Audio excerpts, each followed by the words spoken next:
का सबसे बड़ा त्योहार जिसे लोग सिर्फ रोशनी का पर्व कहते हैं। लेकिन क्या आपने कभी सोचा है ये दीपावली आखिर किसकी है? क्या ये भगवान श्री राम की विजय का उत्सव है या माता लक्ष्मी के आगमन का दिन? हर साल करोड़ों लोग लाखों दीपक जलाते हैं, लेकिन शायद ही कोई जानता है कि इन दीपों के पीछे की कहानी क्या है। कहते हैं अयोध्या में जब प्रभु श्री राम 14 साल के वनवास और रावण के वध के बाद लौटे, तब पूरी नगरी दीपों से जगमगा उठी थी। उस दिन को अमावस्या की रात या दीपावली कहा गया, जब पहली बार अंधकार पर प्रकाश की जीत हुई। लेकिन इतिहास यहाँ पर एक रहस्य खड़ा करता है। अगर यह राम के लौटने का दिन था, तो फिर इस दिन लक्ष्मी और गणेश की पूजा क्यों होती है और क्यों नहीं की जाती श्री राम की? क्या आपको पता है कि रामायण के अलावा महाभारत, स्कंद पुराण और पद्म पुराण तीनों में दिवाली का वर्णन मिलता है? इतिहास और पुराणों की परतें खोलें तो हर एक कहानी हमें एक नए सवाल की ओर ले जाती है। दीपावली के दिन लक्ष्मी पूजन क्यों होता है और गणेश उनके साथ क्यों बैठते हैं? क्यों व्यापारी अपने बही खाते उसी दिन बदलते हैं? और क्यों ज्योतिष में कहा गया है कि इस रात धन और भाग्य का संगम होता है? आखिर इस दिन धनतेरस, नरक चतुर्दशी, लक्ष्मी पूजन, गोवर्धन पूजा और भाई दूज, ये 5 अलग अलग पर्व एक साथ क्यों मनाए जाते हैं? क्या इन सब का कोई छिपा हुआ रहस्य है? और सबसे बड़ा सवाल, क्या दीपावली सिर्फ एक धार्मिक त्योहार है या इसके पीछे कोई बहुत बड़ा आध्यात्मिक विज्ञान छुपा है? भारत में ही नहीं, बल्कि Nepal, Sri Lanka, Thailand, Indonesia, Singapore और यहाँ तक कि अमेरिका तक हर जगह दीपावली मनाई जाती है। लेकिन हर जगह इसका अर्थ अलग है। कहीं इसे राम की जीत के रूप में, कहीं लक्ष्मी के आगमन के रूप में और कहीं यमराज और यमुना के पुनर्मिलन के रूप में देखा जाता है। तो आखिर कौन सा सच है असली? और सबसे चौंकाने वाली बात तो ये है, हर साल जिस रात हम लक्ष्मी पूजन करते हैं, उसी रात अयोध्या में लाखों दीपक जलाए जाते हैं श्री राम की स्मृति में। यानी एक ही दिन 2 अलग देवी देवताओं की पूजा। तो क्या यह सिर्फ परंपरा है या इसके पीछे कोई भूला हुआ रहस्य है जिसे समय ने छिपा लिया? आज की इस डॉक्यूमेंट्री में हम उतरेंगे दीपावली के उसी अंधेरे में जहां से रोशनी की शुरुआत हुई थी। हम खोजेंगे कि क्या दीपावली असल में राम की विजय का प्रतीक है या लक्ष्मी के प्रकट होने का रहस्य? तो तैयार हो जाइए, क्योंकि आज हम उजागर करेंगे उस पर्व का असली रहस्य जिसे पूरी दुनिया फेस्टिवल ऑफ लाइट्स कहती है, लेकिन जिसकी सच्चाई अब तक सबसे गहरी छाया में छिपी हुई है। तो चलिए शुरू करते हैं इस रहस्यमयी यात्रा को। दीपावली राम की या लक्ष्मी की?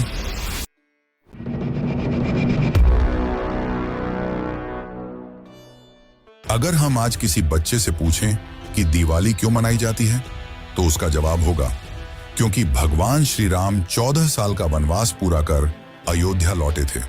लेकिन क्या आपने कभी सोचा है कि क्या यही एकमात्र कारण है?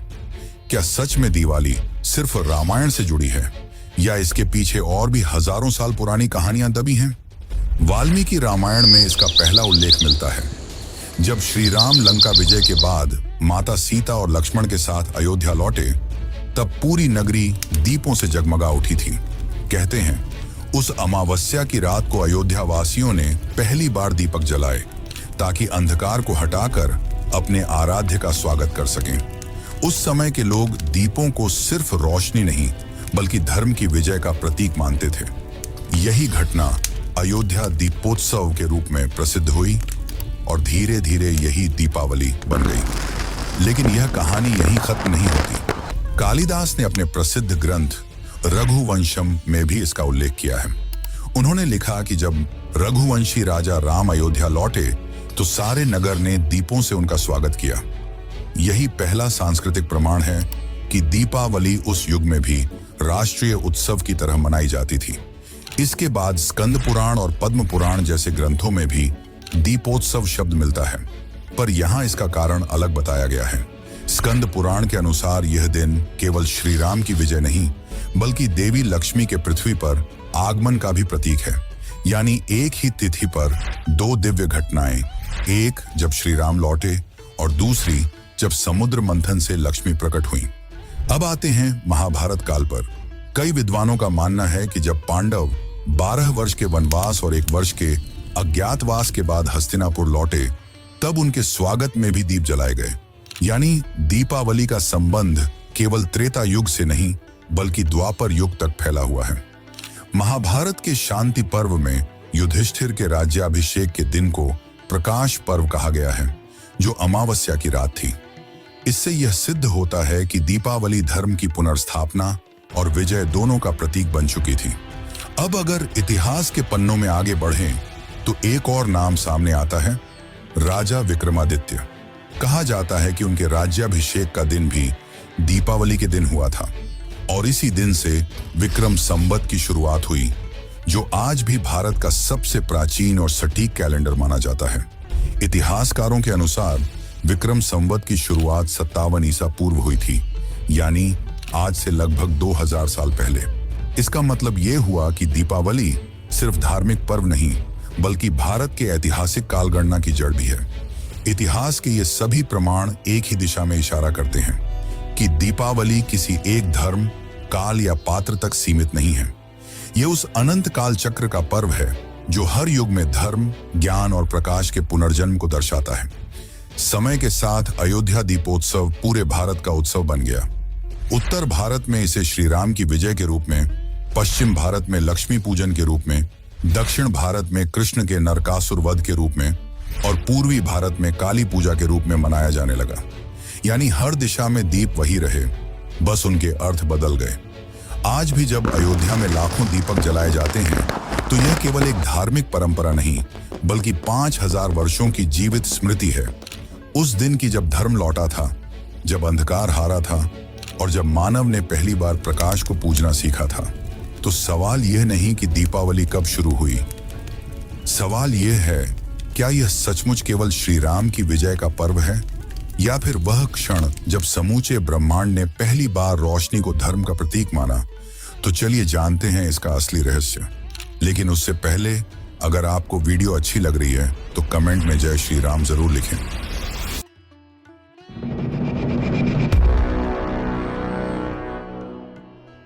दीपावली से 2 दिन पहले आने वाला दिन धनतेरस। आज के समय में इसे सोना चांदी खरीदने या नए बर्तन लेने का शुभ दिन माना जाता है। लेकिन क्या आपने कभी सोचा है कि इस परंपरा की शुरुआत कहां से हुई? क्यों हर घर में इस दिन धन की पूजा होती है और आखिर क्यों इस तिथि को इतनी विशेष माना गया है? वास्तव में धनतेरस शब्द 2 संस्कृत शब्दों से बना है। धन यानी समृद्धि और तेरस यानी 13वीं तिथि।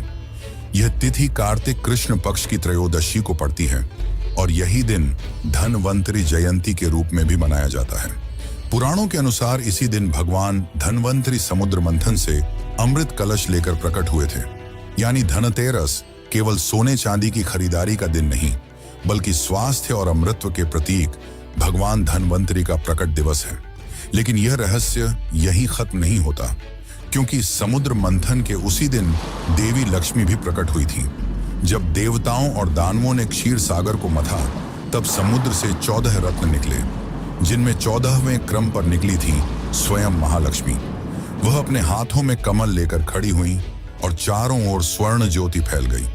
उस क्षण को श्री की उत्पत्ति कहा गया, यानी जहां धन, सौंदर्य, समृद्धि और शक्ति एक साथ जन्मे। यही कारण है कि धनतेरस से लेकर दीपावली तक के 3 दिनों को लक्ष्मी के पृथ्वी पर आगमन का काल माना जाता है।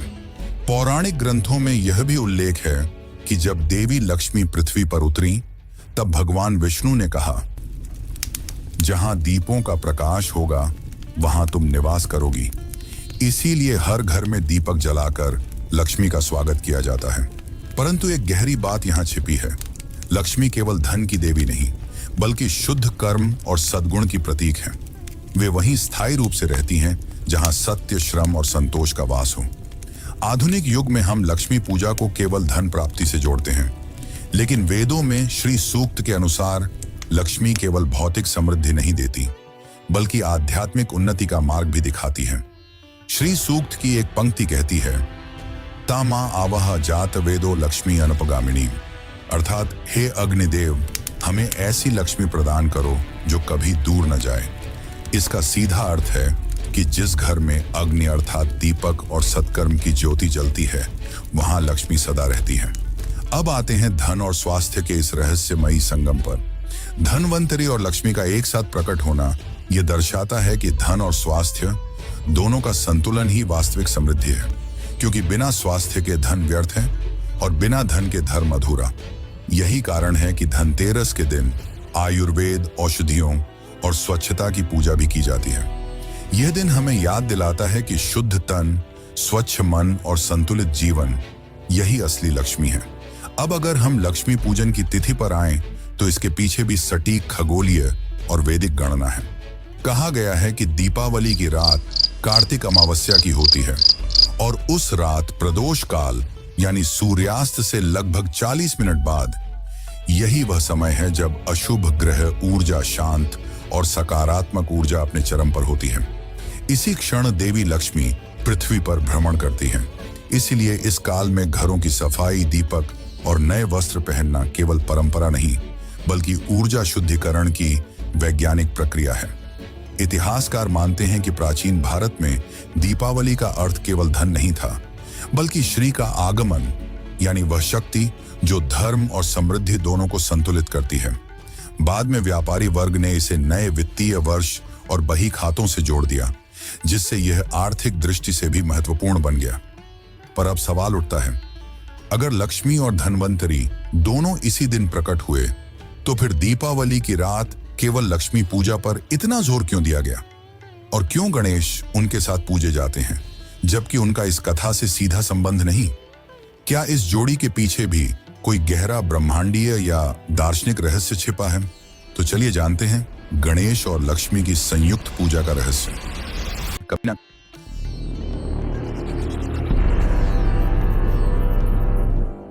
दीपावली की रात जब हर घर में दीप जलते हैं, तो पूजा घर में एक विशेष जोड़ी हमेशा दिखाई देती है, लक्ष्मी और गणेश की। पर क्या आपने कभी सोचा है कि इस दिन जब कथा लक्ष्मी से जुड़ी है, तो गणेश जी को उनके साथ क्यों बैठाया जाता है? क्यों हर लक्ष्मी पूजन की शुरुआत श्री गणेशाय नमः से होती है? दरअसल इसका रहस्य धर्म और दर्शन दोनों में छिपा है। गणेश जी केवल विघ्नहर्ता नहीं, बल्कि बुद्धि और विवेक के देवता हैं। वो यह दर्शाते हैं कि केवल धन प्राप्त कर लेना पर्याप्त नहीं है, उसे सही दिशा में उपयोग करने के लिए बुद्धि और संतुलन भी जरूरी है। इसीलिए कहा गया है, जहां लक्ष्मी होती है वहां गणेश का होना आवश्यक है। पुराणों के अनुसार एक बार देवी लक्ष्मी भगवान विष्णु के साथ बैठी थी। तभी उन्होंने देखा कि जो लोग उन्हें पूजते हैं वे उनके धन का सही उपयोग नहीं करते और अपने कर्मों से पाप में लिप्त हो जाते हैं। तब उन्होंने ब्रह्मा जी से कहा, मुझे ऐसे लोगों से मुक्त करिए जो मुझे केवल धन के लिए पूजते हैं। ब्रह्मा जी ने उत्तर दिया, हे देवी, जब तक तुम्हारे साथ गणेश नहीं होंगे तब तक तुम्हारा धन असंतुलन ही फैलाएगा, लेकिन जहां बुद्धि और विवेक होंगे वहीं तुम्हारा धन शुभता और लाभ देगा। तब से यह परंपरा शुरू हुई कि लक्ष्मी से पहले गणेश की पूजा की जाए। यह संयोजन केवल धार्मिक नहीं, बल्कि ब्रह्मांडीय संतुलन का प्रतीक है। धन, बुद्धि और धर्म, ये तीनों मिलकर जीवन के त्रिकोण का निर्माण करते हैं। जहां बुद्धि दिशा देती है, धन साधन देता है और धर्म उद्देश्य। इसीलिए दीपावली को शुभ लाभ का पर्व भी कहा गया, जहां शुभ गणेश का प्रतीक है और लाभ लक्ष्मी का। यह वह क्षण है जब पूजा केवल समृद्धि की नहीं, बल्कि विवेकपूर्ण समृद्धि की जाती है। अब बात करते हैं उस तीसरे नाम की जो धन के साथ हमेशा जुड़ा रहता है, कुबेर। कुबेर को देवताओं का कोषाध्यक्ष और यक्षों के राजा कहा गया है। वे अलौकिक धन के स्वामी हैं और कैलाश पर्वत के उत्तरी भाग में अलकापुरी नामक नगर में निवास करते हैं। पर क्या आप जानते हैं कि कभी कुबेर देवी लक्ष्मी के साथ विवाह करना चाहते थे? पद्म पुराण के अनुसार कुबेर ने अपनी तपस्या के बल पर देवी लक्ष्मी से विवाह का प्रस्ताव रखा, लेकिन लक्ष्मी ने कहा, मैं केवल उसी से जुड़ूंगी जिसके साथ धर्म और मर्यादा दोनों हों।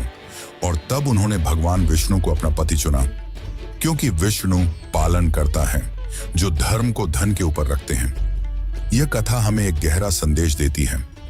धन यदि धर्म से रहित हो जाए तो विनाश का कारण बनता है। इसीलिए लक्ष्मी ने विष्णु को चुना, न कि कुबेर को, ताकि उनका धन सृजन और संरक्षण दोनों करे, न कि अहंकार। हालांकि कुबेर को अस्वीकार किया गया, पर उन्हें एक महत्वपूर्ण भूमिका दी गई। देवताओं के खजाने के रक्षक की। इसलिए कहा गया, कुबेर धन का संरक्षक है, लक्ष्मी उसका स्रोत। एक धन को संचय करता है, दूसरा उसका प्रवाह बनाए रखता है। धनतेरस की पूजा में आज भी कुबेर का नाम लिया जाता है। व्यापारी वर्ग रात के समय कुबेर दीप जलाता है और नए व्यापार की शुरुआत उसी से करता है। भारत में कई स्थानों पर कुबेर के मंदिर भी हैं, जैसे तमिलनाडु का कुबेरेश्वर मंदिर, नेपाल के पशुपतिनाथ परिसर में स्थित कुबेर धाम और काशी के कुबेर तीर्थ, जहां धन और आध्यात्मिकता का अद्भुत संगम देखने को मिलता है। ये मंदिर इस सत्य के प्रतीक हैं कि धन का रक्षक हमेशा एक है, पर उसका उद्देश्य धर्म पर निर्भर करता है। लक्ष्मी, गणेश और कुबेर तीनों मिलकर जीवन के 3 मूल स्तंभों का प्रतिनिधित्व करते हैं: संपन्नता, बुद्धि और संयम। अगर इनमें से किसी एक का संतुलन बिगड़ जाए तो जीवन में समृद्धि क्षण भंगुर बन जाती है। इसलिए दीपावली का संदेश केवल पूजा का नहीं, बल्कि संतुलन का पर्व है, जहां हर दीप यह याद दिलाता है कि धन तभी पवित्र है जब उसमें धर्म और विवेक का प्रकाश हो। लेकिन यहां एक प्रश्न उठता है, अगर धन, बुद्धि और धर्म का यह संतुलन इतना महत्वपूर्ण है, तो फिर श्री राम, जो धर्म के साक्षात प्रतीक हैं, और लक्ष्मी, जो श्री की मूर्ति है, इन दोनों के बीच क्या संबंध है? क्या दीपावली केवल उनके लौटने की कथा है, या कुछ ऐसा दार्शनिक रहस्य जो हमारे जीवन की दिशा बदल सकता है? तो चलिए जानते हैं दीपावली राम की या लक्ष्मी की। लेकिन उससे पहले, अगर आपको वीडियो अच्छी लग रही है तो इसे अपने दोस्तों और रिश्तेदारों को भी जरूर शेयर करें।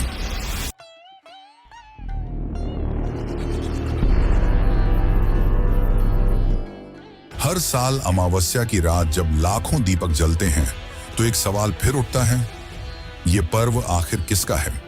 क्या ये राम की विजय का दिन है या लक्ष्मी के आगमन का? और अगर यह भगवान राम की वापसी का उत्सव है, तो फिर हम इस दिन उनकी पूजा क्यों नहीं करते? वाल्मीकि रामायण के अनुसार जब श्री राम 14 वर्ष का वनवास पूर्ण कर अयोध्या लौटे, तो अयोध्या वासियों ने दीपक जलाकर उनका स्वागत किया। यही अयोध्या दीपोत्सव आगे चलकर दीपावली कहलाया।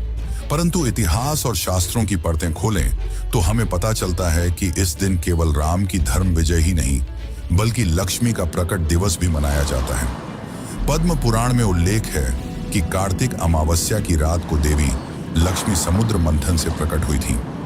उन्होंने विष्णु जी को अपना जीवन साथी चुना, क्योंकि उन्होंने धर्म और मर्यादा के साथ सृष्टि पालन का दायित्व निभाया। वहीं भगवान राम, जो विष्णु के ही अवतार हैं, वही धर्म की पुनर्स्थापना के लिए पृथ्वी पर आए। इस प्रकार दीपावली दोनों का संगम बन गई, राम का धर्म और लक्ष्मी की श्री ऊर्जा।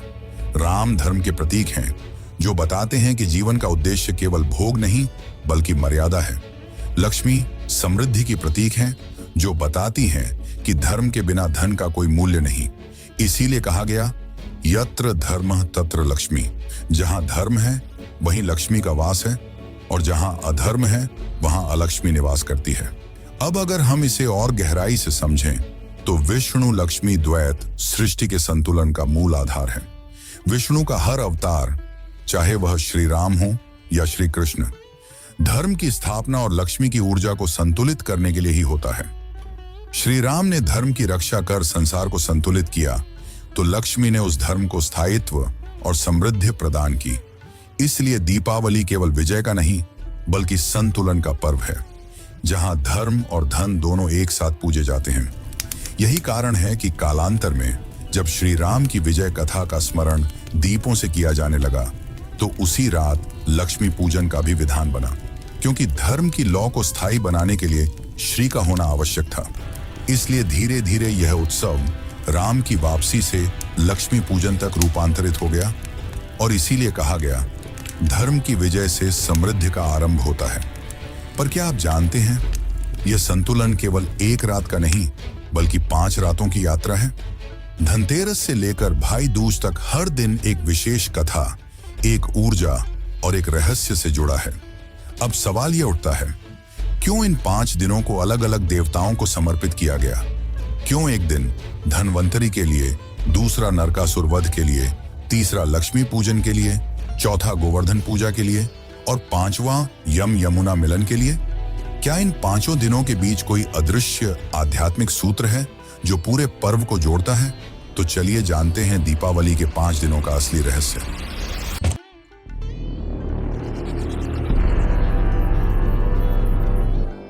दीपावली सिर्फ एक दिन का नहीं बल्कि 5 दिनों का पर्व है। एक ऐसी आध्यात्मिक यात्रा जो धनतेरस से शुरू होकर भाई दूज तक चलती है। हर दिन एक अलग कथा कहता है, एक अलग ऊर्जा का प्रतीक है। तो चलिए बारी बारी इन दिनों को समझते हैं। पहला दिन धनतेरस। कार्तिक कृष्ण पक्ष की त्रयोदशी को धनतेरस कहा जाता है। यह दीपावली की शुरुआत है। इस दिन भगवान धनवंतरी समुद्र मंथन से अमृत कलश लेकर प्रकट हुए थे। इसी कारण यह दिन स्वास्थ्य, दीर्घायु और औषधीय ज्ञान को समर्पित है। वैज्ञानिक दृष्टि से भी इस दिन तांबे, चांदी और सोने जैसे धातुओं का क्रय एंटीबैक्टीरियल एनर्जी से जुड़ा माना गया है, जो शरीर में रोग प्रतिरोधक क्षमता बढ़ाते हैं। इसी दिन देवी लक्ष्मी के पृथ्वी पर आने का संकेत भी मिलता है, इसलिए इसे धन और स्वास्थ्य दोनों की आराधना का दिन कहा गया। दक्षिण भारत में इस दिन धनवंतरी जयंती तो उत्तर भारत में धनतेरस पूजा होती है। इस दिन दीपक जलाकर यमराज के नाम से यमदीप दान किया जाता है, जिससे अकाल मृत्यु से रक्षा होती है। धनतेरस हमें यह सिखाता है कि धन का पहला उपयोग स्वास्थ्य की रक्षा के लिए होना चाहिए, क्योंकि असली समृद्धि तन और मन की शुद्धता में है। दूसरा दिन नरक चतुर्दशी। इस दिन को छोटी दीपावली या काली चौदस भी कहा जाता है। पुराणों के अनुसार इस दिन भगवान श्री कृष्ण ने असुर नरकासुर का वध किया था, जिसने 16,000 कन्याओं को बंदी बना रखा था। इस युद्ध के बाद जब कृष्ण ने सत्यभामा के साथ द्वारका में प्रवेश किया तो नगर वासियों ने दीपक जलाकर उनका स्वागत किया। यही छोटी दीपावली की शुरुआत मानी जाती है।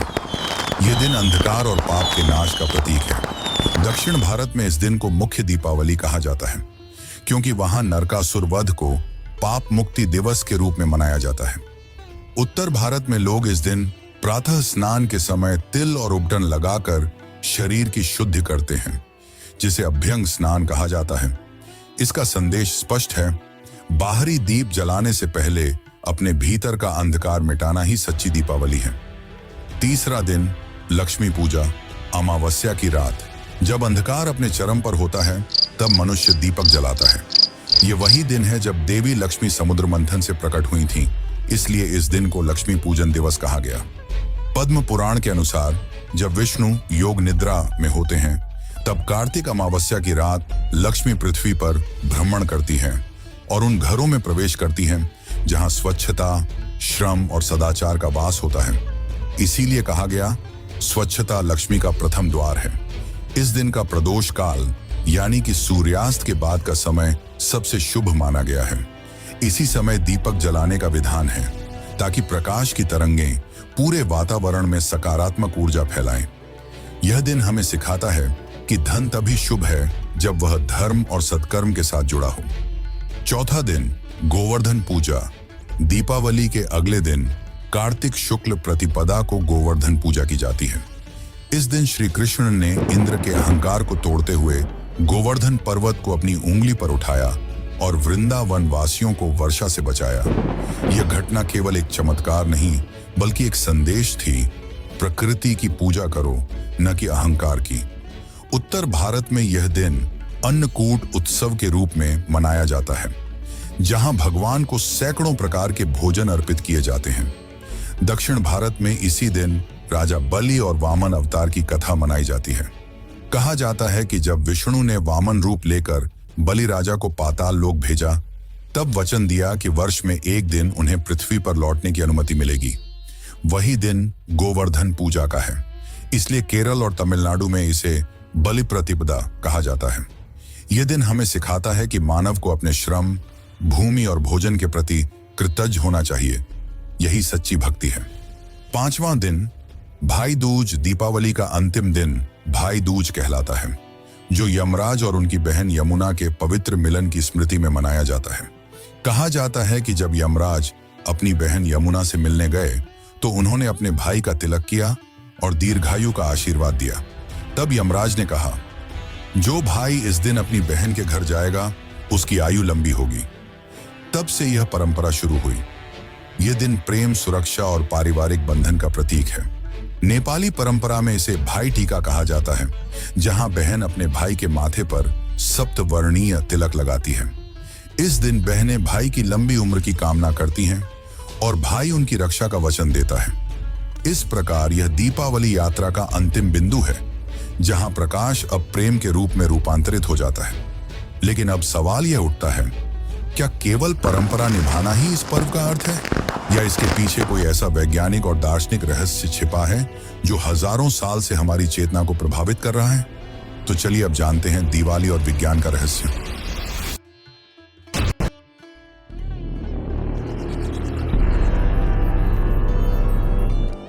दीपावली को हम रोशनी का पर्व कहते हैं, लेकिन क्या कभी सोचा है कि यह रोशनी केवल प्रतीक है या इसके पीछे कोई गहरा वैज्ञानिक रहस्य भी छिपा है? क्यों हर धर्म, हर संस्कृति और हर युग ने दीप को ही प्रकाश का प्रतीक माना? वैदिक ग्रंथों में अग्नि तत्व को पंच महाभूतों में सबसे पवित्र माना गया है। ऋग्वेद में कहा गया है, अग्निर्होता कविक्रतु सत्यमृतम परम ज्योति, अर्थात अग्नि केवल प्रकाश नहीं बल्कि सत्य और जीवन की ऊर्जा है। जब हम दीपक जलाते हैं तो यह केवल अंधकार को नहीं मिटाता, यह स्थान, वायु और चेतना को भी शुद्ध करता है।